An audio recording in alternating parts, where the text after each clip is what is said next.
Shake, nobody likes you.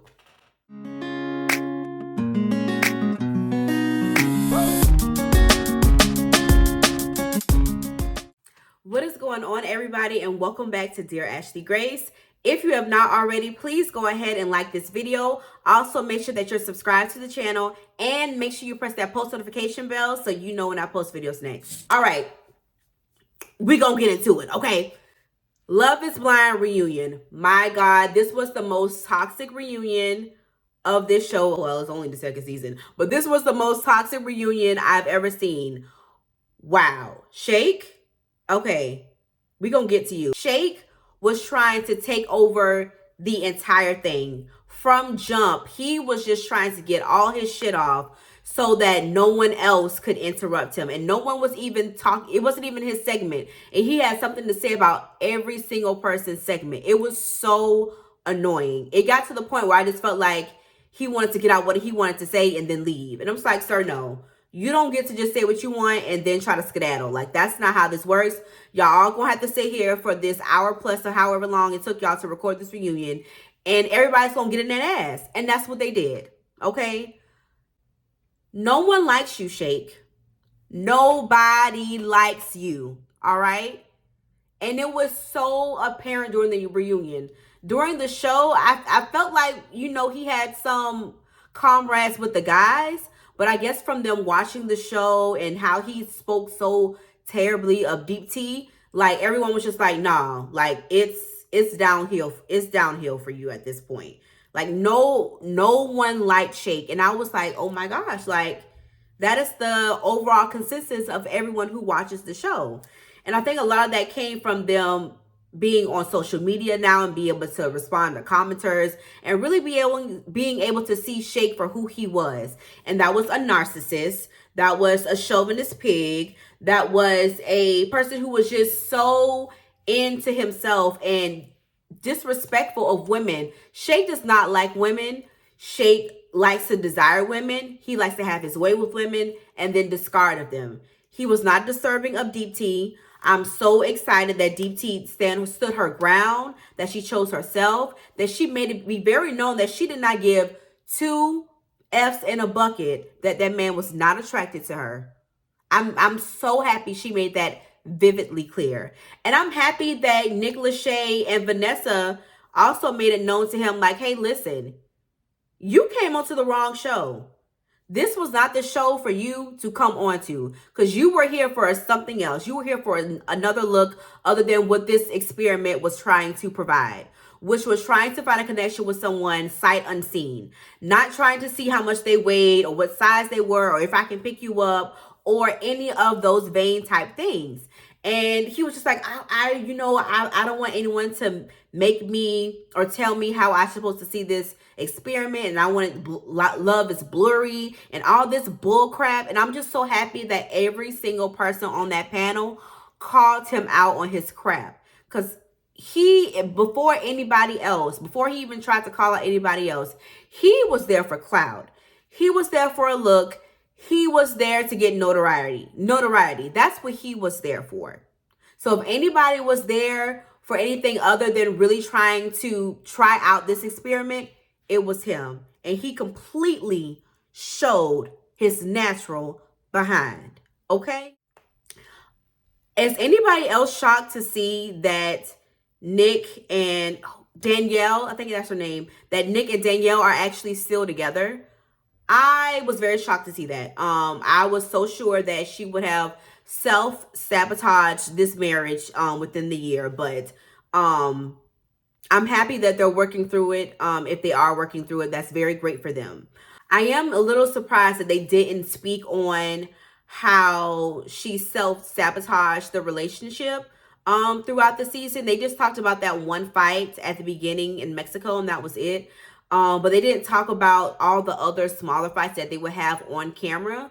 So I was surprised that they didn't speak on that. So let's talk about Jared and Iyanna. I'm not surprised that they're still together. Iyanna is first of all, she's such a sweet soul. I already could tell, like, from the show that she just was the sweetest thing. But even from this reunion, she's so forgiving and so nurturing. especially when they showed that clip of Jerry and Mallory having that discussion in Mexico. And, you know, she honestly said that she was hurt by it, more so than what had happened in the pod when he hypothetically proposed to Mallory. And it obviously so being hurt by that, because they were really putting 20 on 10 in that conversation.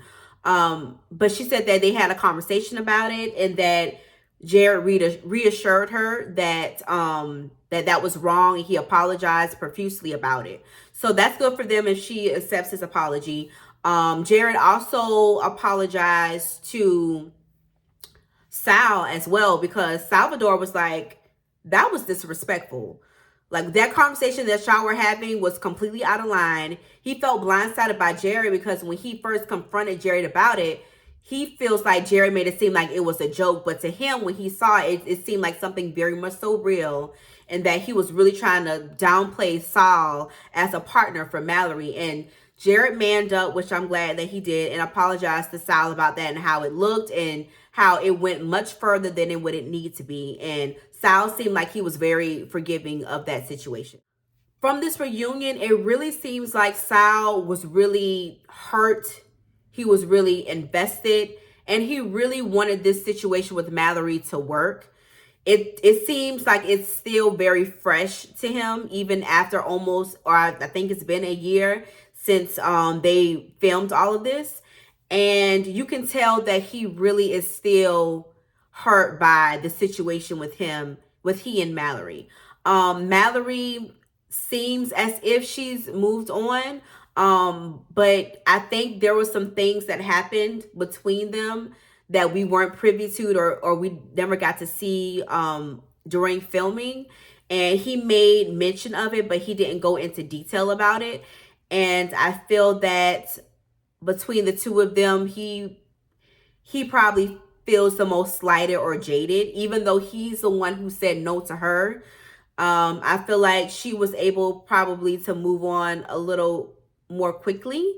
But out of the two of them, he seems to be very jaded about this situation, and that he really tried to put his all into the relationship with Mallory. But it was just too many red flags for him from her side, and that's why they couldn't move forward. Kyle and Shayna. All right. I'm so happy that Kyle laid into Shayna, because Shayna really did a number on Kyle. Shayna was very dishonest during their process. First of all, she accepted a proposal from a man that she said was a hard no for her to be with someone who not only was not religious, but he was also atheist, and she still said yes. And on his perspective, it's like, listen, you wasted my time. If you knew that that was going to be a hard no for you, you should have just told me no. And then her response, she was like, yes, I take full responsibility in knowing that I should have said no to you in that process. And even though I don't like Shake, he did bring up a good point of basically saying, was it clout in trying to get to the next step of the experiment for Shayna to say yes to Kyle? And that was a pretty decent point, because at the end of the day, if you knew that you knew that you knew, then why did you say yes? You know what I mean? So yeah, Kyle's like, you wasted my time. I gave you my mother's ring. And, you know, like, it was just a waste of everybody's time for her to go through. He met her family. It's just like, why? Like, why even go through all of this? Was it just for a look? I don't know. So out of everyone, I was the most surprised that Natalie and Shane did not get married. And according to both of them, it was the night before that really caused them not to get married. Things were said that, according to Natalie, things should not have been, to point it was so detrimental enough to where she had to reconsider marrying him. And I don't know exactly what those things were. They didn't really go into great detail about it. But for the most part, Shane took full responsibility for the things that was said. But he also wanted Natalie to publicly acknowledge that she did have a hand in the way that he responded to her as well. it's clear that Natalie was very hurt by this situation, that she really wanted their relationship to work and wanted to get married. And I think for Shane, especially during this reunion process, he wanted her to publicly like take responsibility for some of her actions as well. And she was like, obviously, I apologize for not making you feel like you were enough, because obviously you were more than enough. And I just feel like something happened. I don't know, we'll ever know exactly what happened between them in those moments. But it was enough to where she really wanted to call off the wedding. And they did say that they tried to make it work after the fact, tried to date with no pressure, but I guess it was just a little too fresh for them in that moment to really get a hold and grasp of that relationship. I do feel like they probably should have taken even more time to really see if they can make it work. They obviously have some really huge communication issues. I think that they both have different, love languages that they're trying to figure out as well and work together. But, you could definitely see that there was still a lot of love there. But just because you love or you care about somebody doesn't mean that you're supposed to be together. And that's just like a sad reality, but it's, it's so true. And last but not least, I'm just so happy that, even though this reunion was very entertaining, but also kind of a shit show, I am happy that, everyone had Deep T's back, and everyone, for the most part, was accountable for their actions. Even Shayna, for the most part, was accountable for her actions. Shane took accountability. Shake was the only person who I feel like has a lot of work to do. There's obviously a lot of insecurity that he holds within himself that he projects onto other people. And I'm just so happy that everyone had Deep T's back in the situation of when they had their segment. Just letting him know that you're a clown. They were letting her know that all the things that he was saying about her, even the host, even Vanessa and Nick were like, everyone had Deep T's back, and they let him know what was up. So I was very happy about that. Shake, get your life, baby. You need some good counseling.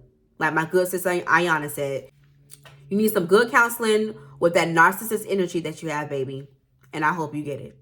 Thank you all so much for watching this video. If you have not already, please go ahead and like this video. Also, make sure that you're subscribed to the channel, and make sure that you press that post notification bell so you know when I post videos next. Thank y'all so much, and I'll see you on the next one.